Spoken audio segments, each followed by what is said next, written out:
Is this what DEI looks like? This is the future them liberals want. Damn right it is. Hello, Champagne Dreamers. Welcome back to my channel. Or if you are new here, I don't know how you found me, but welcome. I hope you'll stick around, hit that subscribe button, and join the family. My name is Janessa J. Champagne, and I am North Dakota's trash queen of glam, geek, and gore. And for this video, we are going to be doing some horror that I'm going to be watching to celebrate Black History Month. Or based on my typical history of editing and the speed at which I complete it, I probably have already watched for Black History Month. Now, before we get into it, I do want to say a little reminder. I know the world is on fire right now. I know that there's a lot going on. If you are queer and trans and non-binary, things are happening.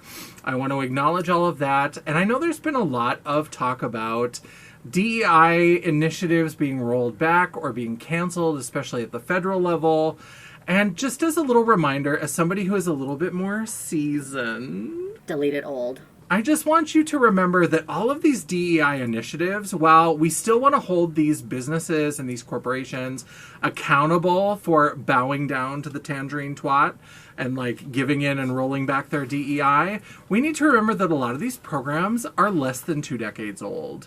And so before those programs were there, we did it our damn selves. Our marginalized communities got together and we organized prides and protests and all of these different months and different ways of recognizing things.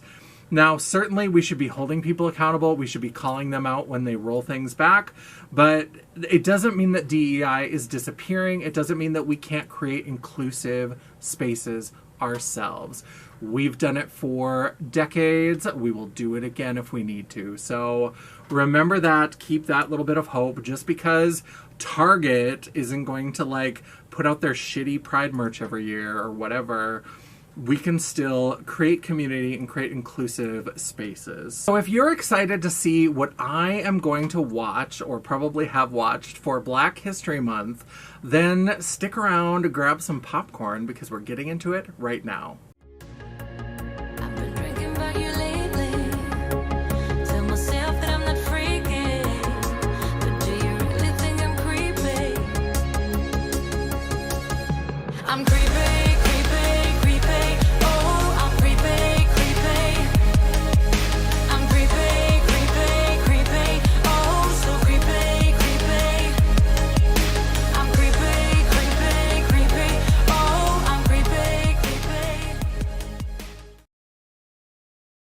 Yes, that's right. I have done some things like this on my channel before. I did a video where I talked about my favorite horror films to watch during Pride. If you missed that video, you can check it out right here. But I wanted to do this for more, especially now that DEI stuff is in flux and it's become kind of a buzzword.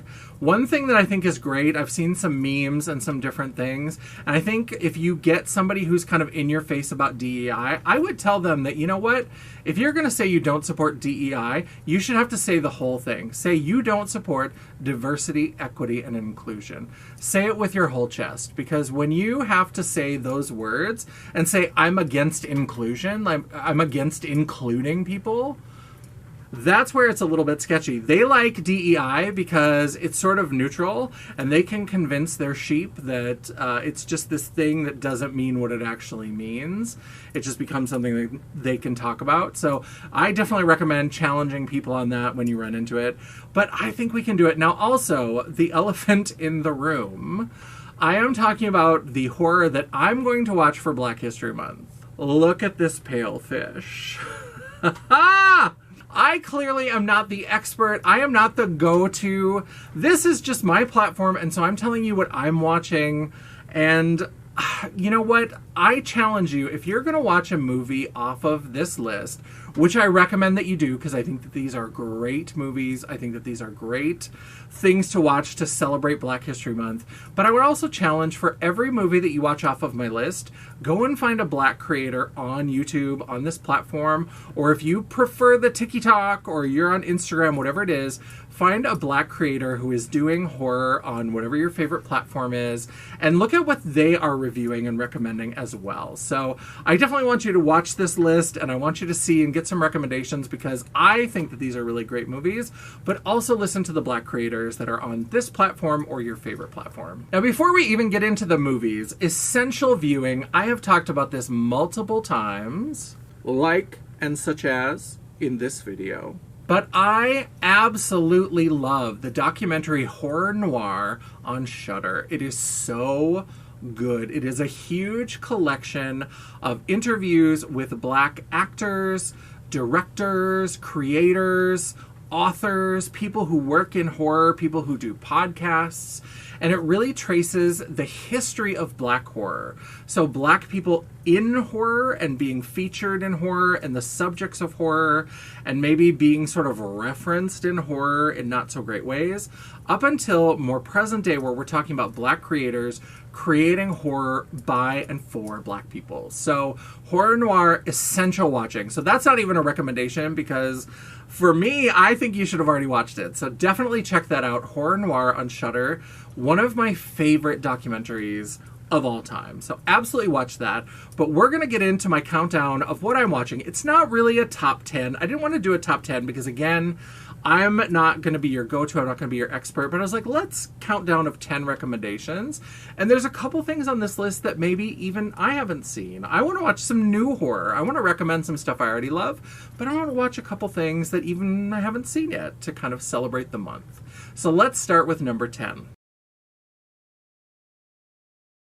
In the number 10 spot, we have the classic, the OG 1968 George Romero's Night of the Living Dead. Now that is one, if you watch Horror Noir, again, I'm pumping that movie because I think it's really fantastic. But one thing about that is that it wasn't meant to be a Black lead in that movie.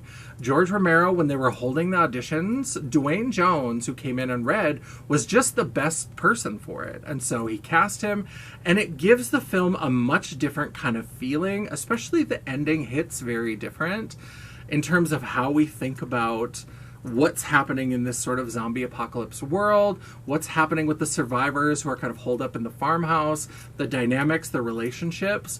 All of that situation takes on a very different character, having the lead actor be Black. I think it's a great place to start. I think it's fantastic. It's such a good movie, and it really does hold up. I think it's a lot of fun. I think George A. Romero, I prefer his zombie movies. I know that him and the other guy, I'll put his name on screen because I always forget what it is. It's like John, I want to say John Adams, but that was a president, so I'm too pretty to be smart. I'll put it on screen. But when they split, the other guy did the like Living Dead, anything of the zombies that were like of the Living Dead, he got that part of it, and then George Romero just did Of the Dead. So he had Dawn of the Dead, Day of the Dead, etc. I really liked the Romero arc better than the other one. The other one is fun, it's campier, it's more of the brains, send more cops, you know, all that kind of shit. I love it, but I loved what George Romero was doing and his commentary on civilization. Dawn of the Dead is a fantastic commentary on consumerism. It's a really good film. So I really love this as my number 10 pick. Number 9 is not a high quality, highbrow feature, but it's campy, it's fun, and it has Octavia Spencer. Of course, I am talking about Ma.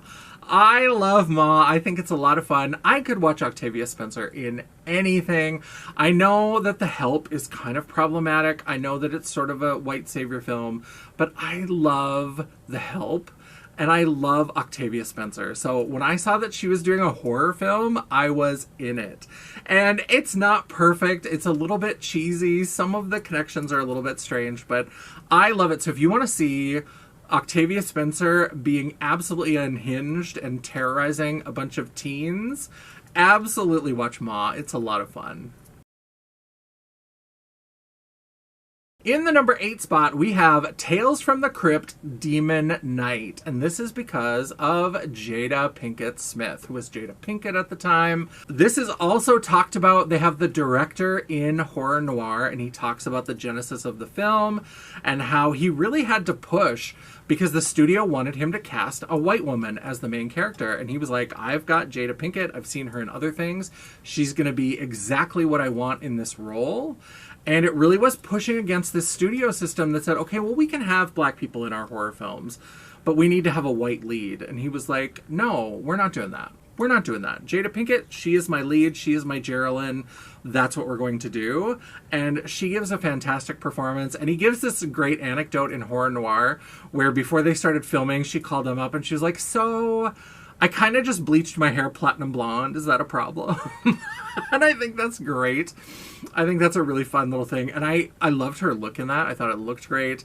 It's kind of a cheesy film. There were two of those Tales from the Crypt movies.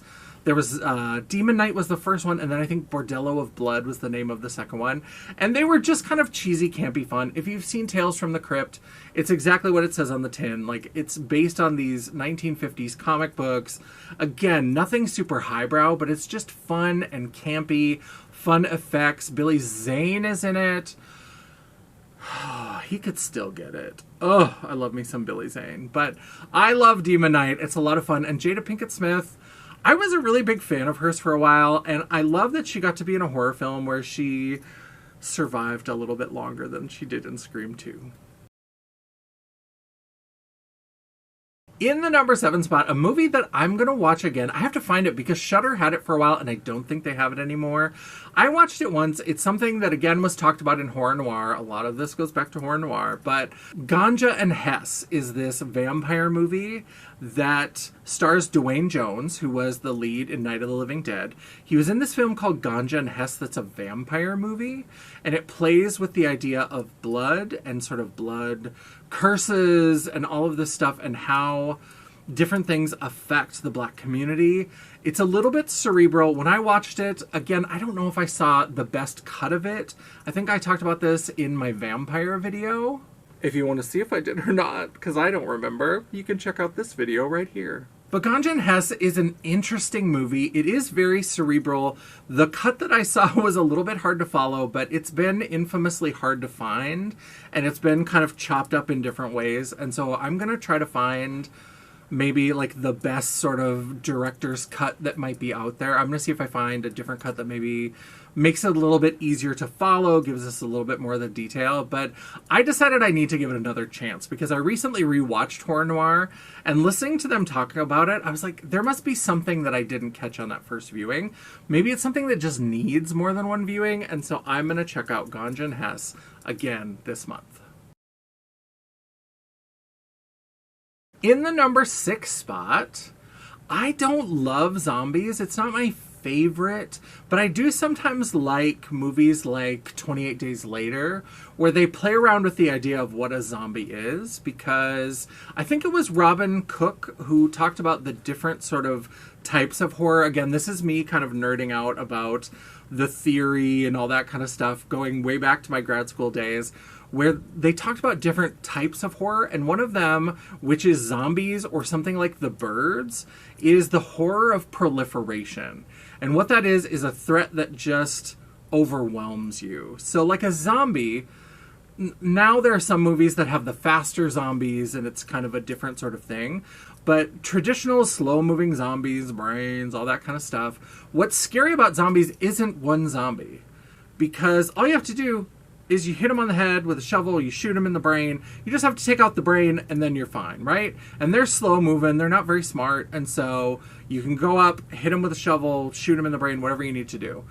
What's scary about zombies is that, you're like, I know how to handle this. And then you go after that one zombie, and then 300 zombies just like come out of the shadows and like overtake you.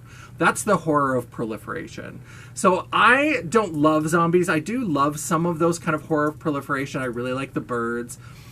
And some of the fast zombies, I don't know how I feel about it, but some of the new interpretations, like 28 Days Later, and The Girl with All the Gifts. That's the one that I want to rewatch. That is a fantastic zombie-esque movie. It's about an infection, and it's about these children who are kind of like infected, but they're not entirely zombified. A lot of the other people have become these kind of brainless killing machines, and these children are sort of half and half. They're still human, but they have this like urge to kill and devour flesh.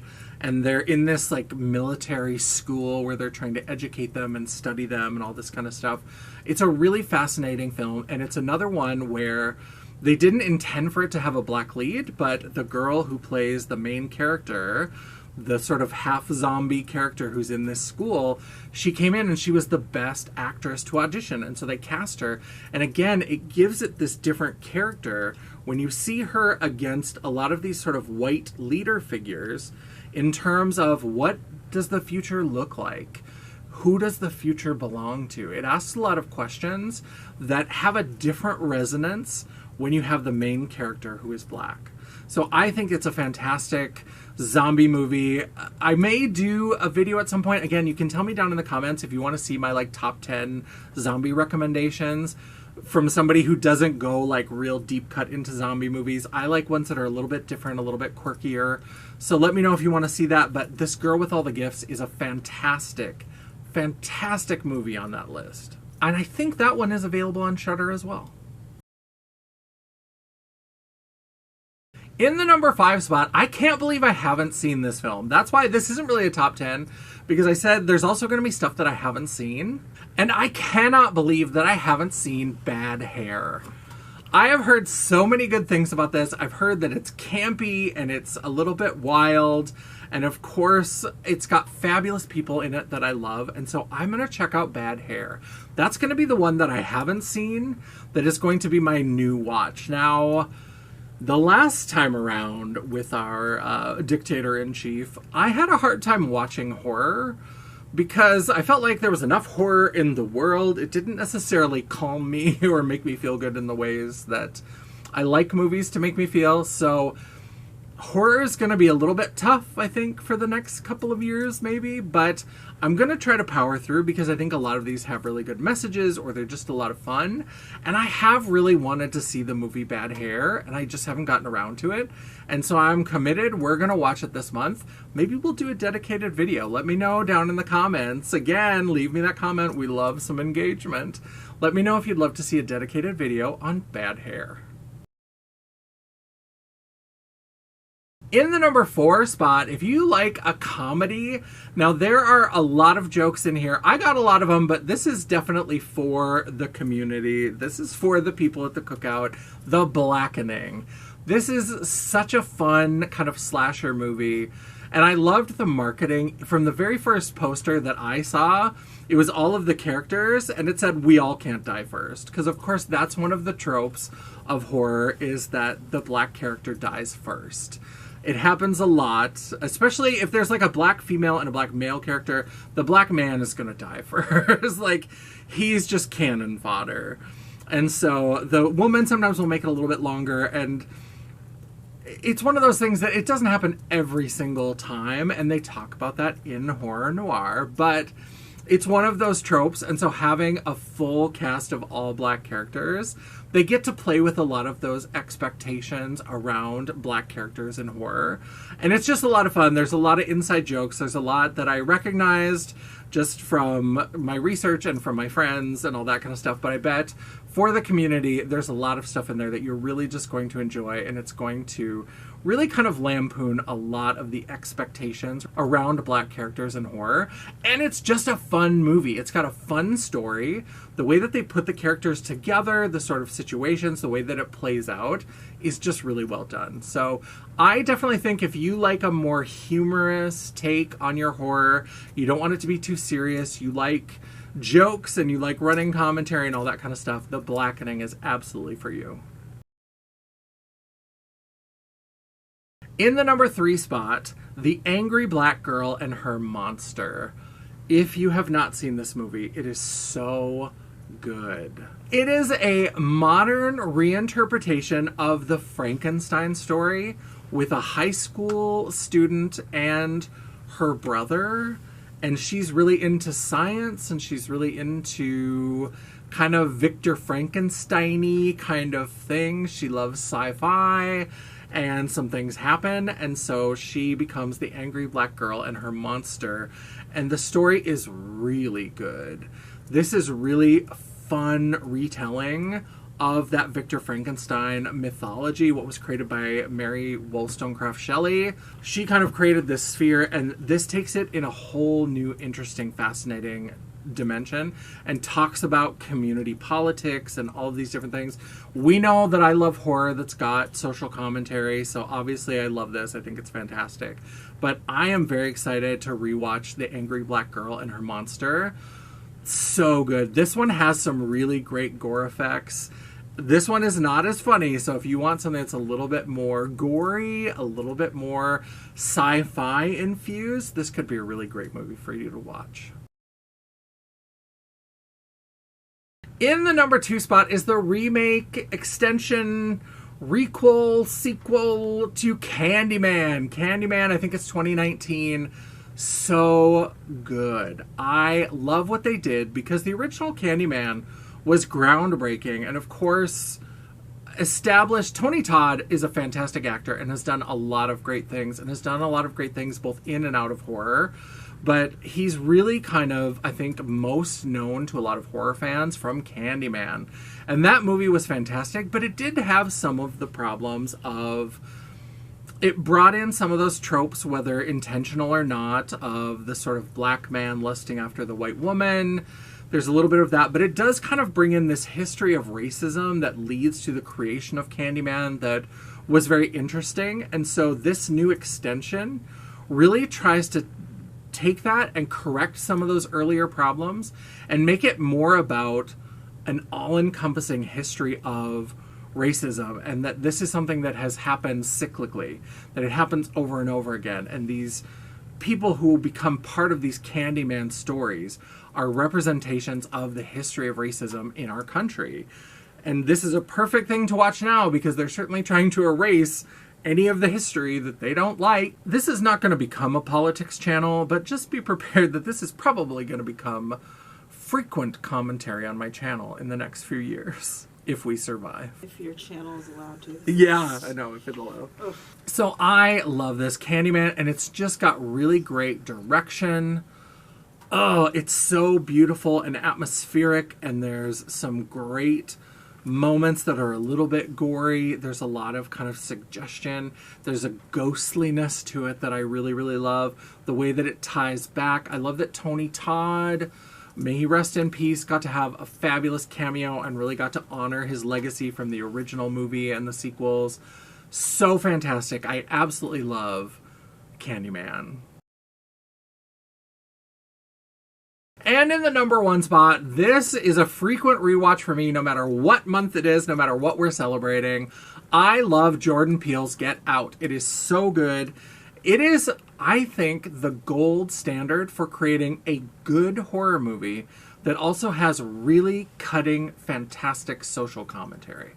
I think that it does a really fantastic job of having social commentary that is sharp, that is clever, that is biting, but it doesn't sacrifice the horror because of that. In fact, the horror really elevates it and really brings it to this place where they come together, and it's the perfect meshing. So if you love social commentary, but you're not as much into horror, there's a lot for you. If you're a horror fan, but you've never really been that into social commentary, it blends them perfectly so that each of these camps get what they want, and they can see each other's perspectives. I love it. Now, I also really love Us, and Nope is okay. Nope is not as good to me. I know a lot of people really liked it. I thought it was fun, and as a creature feature, it was kind of fun. But I think, like, Get Out for me is the gold standard. Us is up there pretty well. I absolutely love both of those films. Nope is also good, but Get Out is really, really fantastic. So that's my number 1 recommendation. I had to include that on this list. Now, there's a lot of time in February, so I know it's the shortest month. Who picked that for Black History Month?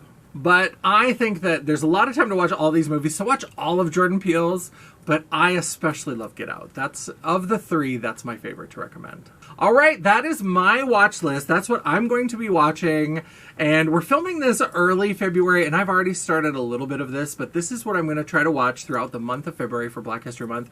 We are going to be doing another video where we talk about Women's History Month. Maybe I'll do an update to Pride. I don't know, but I really want to emphasize horror that comes from and represents and is by and for different marginalized communities. I think that, you know, I really do believe that DEI and inclusion and all this kind of stuff, I know that it's buzzwords and I know that it's polarizing or whatever. And I know that people just use it as a dog whistle to like put forward whatever racist, homophobic, transphobic, misogynist bullshit that they want to put forward.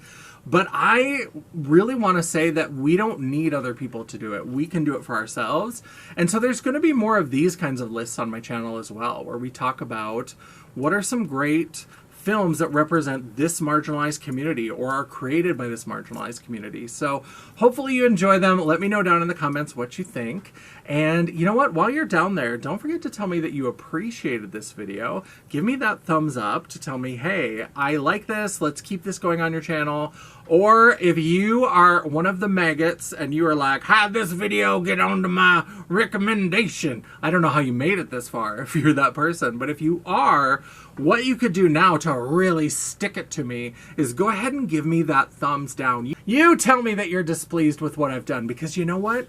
It's all engagement. The algorithm isn't a picky bitch, and neither am I. And while you're down there, don't forget to hit that subscribe button, join the family, and hit that bell icon so you'll be notified of all future uploads.